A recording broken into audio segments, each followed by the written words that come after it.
Hello, People's Convention. Thank you, Nick Brana and event organizers for convening all of us here today. My name is Cheng Lim. I'm an immigrant.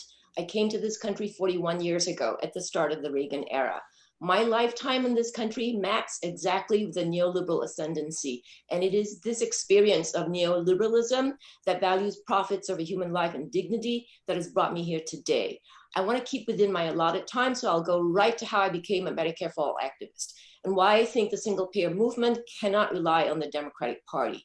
In 2007, I underwent treatment for breast cancer.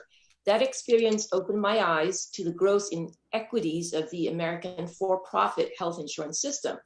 At first, I didn't understand why getting healthcare had to be so complicated. You know, my doctors had to check if what they wanted to prescribe was covered by insurance, and I would get bills months afterwards for stuff I couldn't easily decipher. Still, I was one of the lucky ones. I had health insurance. Two of my friends who were dealing with serious illnesses didn't have health insurance, even though they worked full time. Their jobs didn't come with health insurance. And I couldn't imagine going through my cancer treatment further stressed about how to pay for it. So my growing awareness of how unjust our healthcare system was led me to volunteer on the 2008 Obama campaign. Candidate Obama had a healthcare plan with a public option. By that time, I had learned enough to prefer single payer, in which everyone would have comprehensive and high quality healthcare that is publicly funded. But I had yet to learn enough not to fall for the Democratic lie. And they're still telling that lie, that the public option, which preserves everything that is wrong and costly with the current system, could be sustainable and lead to universal healthcare.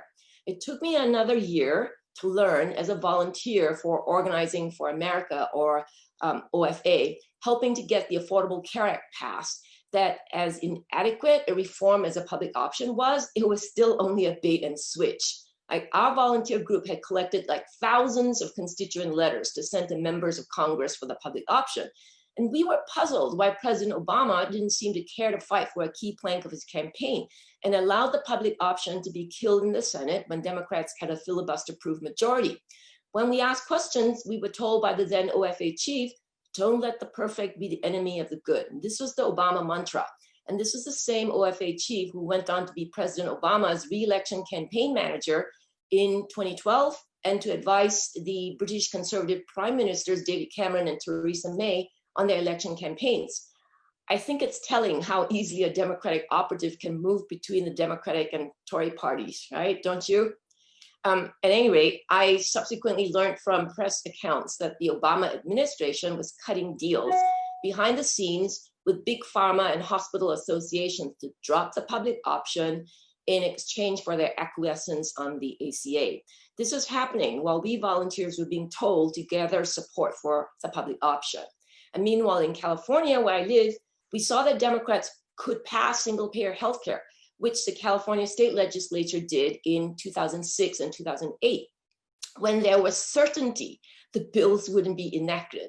In this case, Republican Governor Arnold Schwarzenegger vetoed both single-payer bills. But once we had a Democratic supermajority in the state and a Democratic governor, and there was no longer a Republican to give cover to Democrats to perform as progressives, but not do anything real to upset their corporate donors, Democrats couldn't pass single payer. So flash forward to 5 weeks ago, I was a Bernie delegate to the Democratic Convention. In the middle of a pandemic, when the COVID count, and it's worse now, was 4 million Americans afflicted, 150,000 dead, over 14 million newly unemployed since March and without health insurance. And you add these nightmarish numbers to the already crisis level, 70 million uninsured or underinsured before COVID. All disproportionately Latinx, Black, Indigenous, and Pacific Islanders. The Democratic Party still couldn't bring itself to acknowledge the need for life-saving Medicare for all. The DNC Platform Committee voted down Medicare for all.